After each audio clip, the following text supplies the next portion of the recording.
आज हम करेंगे एक लॉ का बहुत इंपॉर्टेंट टॉपिक है, राइट ऑफ प्राइवेट डिफेंस। हर एक इंसान को अपने आप को बचाने का राइट है, ठीक है। तो इसको थोड़ा डिटेल से डिस्कस करेंगे, क्या होता है, कैसे होता है, ठीक है। ताकि एक आम इंसान को, ज़रूरी नहीं हर एक ने लॉ LLB LLM करनी है, कि एक आम इंसान को लॉ की नॉलेज होनी बहुत ज़रूरी है। तो मैं इसको रीड आउट करता हूँ। It is a general principle of criminal law that no one can harm the body or property of any other person। ये क्रिमिनल लॉ है कि कोई किसी को हार्म नहीं कर सकता, किसी की बॉडी को या किसी की प्रॉपर्टी को। इफ़ ही और शी डज सो, अगर ऐसा करता है, it is considered a punishable crime. अगर ऐसा करता है तो वो क्राइम माना जाएगा और उसको सज़ा होगी। But section 96 to 106 of IPC 1860 mention that no act is offense if it is done for private defense, because every person has right to defend himself or herself। Section 96 to 106 IPC Indian penal code 1860 का ये बताता है कि अगर हम कोई भी ऐसा एक्ट करें जो हम अपने आप को डिफेंड करने के लिए, अपने डिफेंस में करें, तो वो एक्ट हमारा क्राइम नहीं माना जाएगा, ठीक है। एक्सप्लेन करता हूँ डिटेल में। The right to private defence is of two types का। नेक्स्ट पेज पे चलते हैं। Right of private defence of a body, right of private defence of a property. Simple words में आपको इसका कंक्लूजन से बताता हूँ कि मान लो अगर हमारे पे कोई हमला कर रहा है तो right of private defence of body ये लगेगा। मान लो कोई चोर आ गया, उसने मेरे ऊपर हमला करने लगा, मगर मेरे पास लाइसेंस वाली बंदूक है, तो मैंने उसे गोली मार दी, तो मैंने अपने आप को बचाने के लिए गोली मारी ना, तो वो क्राइम नहीं माना जाएगा, क्योंकि मैं अपने आप को डिफेंड कर सकता हूँ। दूसरी तरफ right to private defence of property, अगर मेरी प्रॉपर्टी को कोई आग लगा रहा है या कुछ कर रहा है, या मेरे घर में घुस के कोई तोड़ फोड़ कर रहा है, तो इस केस में अगर मैंने कुछ उसकी मार कुटाई कर दी तो फिर वो मेरा कसूर नहीं माना जाएगा, वो क्राइम नहीं होगा। तो अब हम इसको डिटेल में डिस्कस करते हैं। It is said in section 97 of IPC that ... मतलब dash every person has the right that he, number one, he has the right of private defense in relation to his own body and body of others। अगर बाहर से कोई आ जाता है या मैं कहीं बाहर जा रहा हूँ तो मेरी फैमिली पे कोई अटैक करे या मेरे पे कोई अटैक करे, तो मेरा राइट है, मैं डिफेंस कर सकता हूँ, अपने आप को बचा सकता हूँ। Number two, he can protect the property movable और इमूवेबल। मैं अपनी मूवेबल प्रॉपर्टी, कार कूर, बाइक बुइक, या फिर इमूवेबल प्रॉपर्टी में आ जाता है घर घूर या ज़मीन। From the offence comes in definition of criminal misconduct और it is an attempt of theft, robbery, mischief etcetera. अगर मान लो मेरे घर पे कोई आ गया, कोई चोरी करने आया, कुछ करने आया, कोई तोड़ फोड़ करने आया, कोई ऐसा काम करने आया, और अगर वो आ गया तो मैं उसे कुट दूँ पकड़ के, उसके हाथ पैर तोड़ दूँ, तो फिर वो क्राइम नहीं माना जाएगा, क्योंकि ये काम मैंने अपने आप को बचाने के लिए किया गया है। तो मूवेबल प्रॉपर्टी में मान लो मैंने कार पार्क की या बाइक पार्क की, कोई चोर उसे ले जाने लगा, तो मैंने देख लिया और मैंने पकड़ के इसको कुटा, तो वैसे तो मैं किसी को कुट नहीं सकता, ऐसे मार नहीं सकता, बट मैंने उसे मारा, तो उससे ये जो होगा, क्योंकि वो चोरी कर रहा था, मेरी इमूवेबल प्रॉपर्टी को हार्म करने की कोशिश कर रहा था, तो वो चीज़ क्राइम नहीं मानी जाएगी। अब हम चलते हैं नेक्स्ट पेज पे। Section 96 and 97 of IPC 1860 provide right of private defense to every person.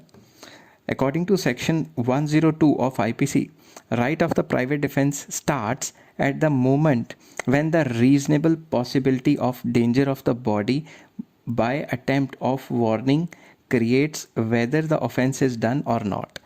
आपका जो ये जो है क्या कहते हैं, राइट ऑफ प्राइवेट डिफेंस, ये तब से शुरू हो जाता है जब आपके पास, आपको ऐसा शक होना शुरू हो जाए कि कोई आपकी जो बॉडी है उस पर कुछ अटैम्प्ट कर सकता है, कोई मार सकता है। फॉर एग्जांपल कोई चाकू लेके आ गया, तो आपको तो पहले ही खतरा हो जाएगा कि भाई चाकू लेके आ गया, ये तो गुंडा टाइप लग रहा है, मुझे मार ही ना दे।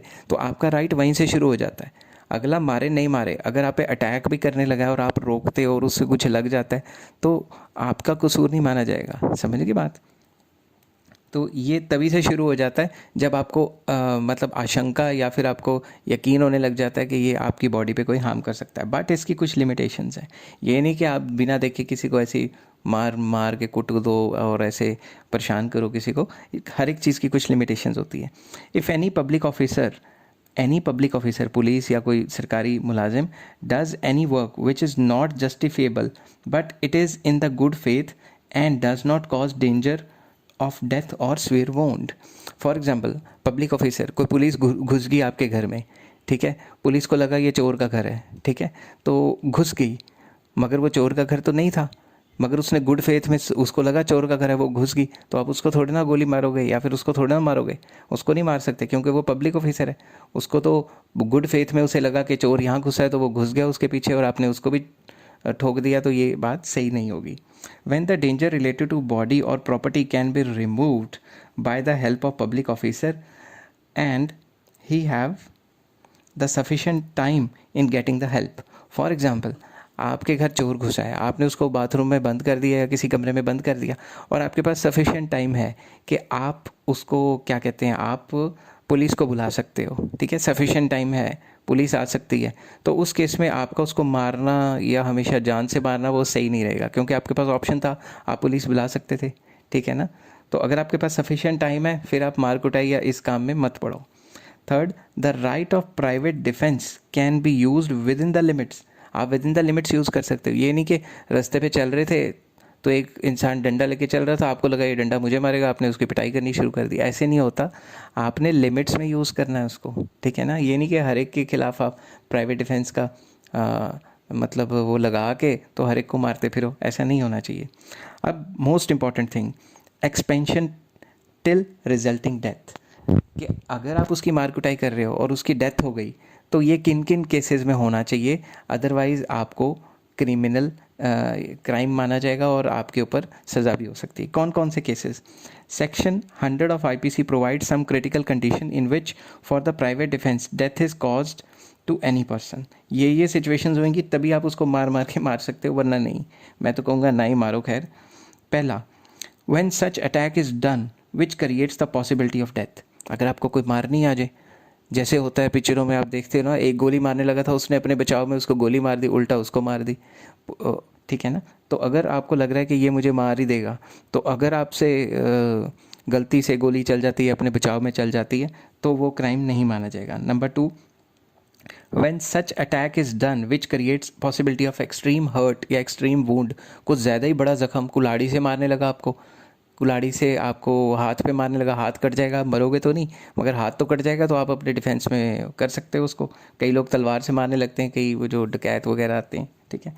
सी, when attack is done for the intention of rape और फुलफिलमेंट ऑफ सेक्सुअल डिज़ायर, अगर कोई लेडीज़ के साथ ऐसी बदसलूकी करने की कोशिश करे तो लेडीज़ उसको मार भी सकती हैं, गोली मार सकती हैं, चाकू मार सकती हैं, वगैरह वगैरह, ठीक है। When the act is done for the intention of kidnapping, अगर एक्ट किया जाए किडनैपिंग करने के चक्कर में, कि कोई बच्चे को किडनैप करने आ रहा है और माँ या बाप बैठे हैं या कोई रिश्तेदार बैठा है, किडनैपर को उसने गोली मार दी या फिर कुछ ऐसा मार दिया, तो वो डेथ तक भी चला जाएगा, तो वो क्राइम नहीं माना जाएगा क्योंकि उसने किडनैपिंग को बचाने की कोशिश की है ना। 5th point, when wrongful confinement is done in such condition that there was no possibility of getting help of public officer. आपके घर पे आके किसी ने कब्जा कर लिया, डाकू आके बैठ गए, ठीक है, और पुलिस को बुलाने का आपके पास ना टाइम है ना ऐसी सिचुएशन है कि पब्लिक ऑफिसर आ सके, तो उस केस में अगर हाथापाई में कोई डकैत मर भी गया, डाकू या कोई गुंडा मर भी गया, तो वो आपके ऊपर बात नहीं आएगी। आई होप आपको ये सारी चीज़ें समझ आ गई होंगी। तो आप लाइक कीजिए, शेयर कीजिए और इन वीडियोज़ को ज़्यादा से ज़्यादा शेयर करेंगे तो मेरा भी भला हो जाएगा। तो thank you and take care, ठीक है।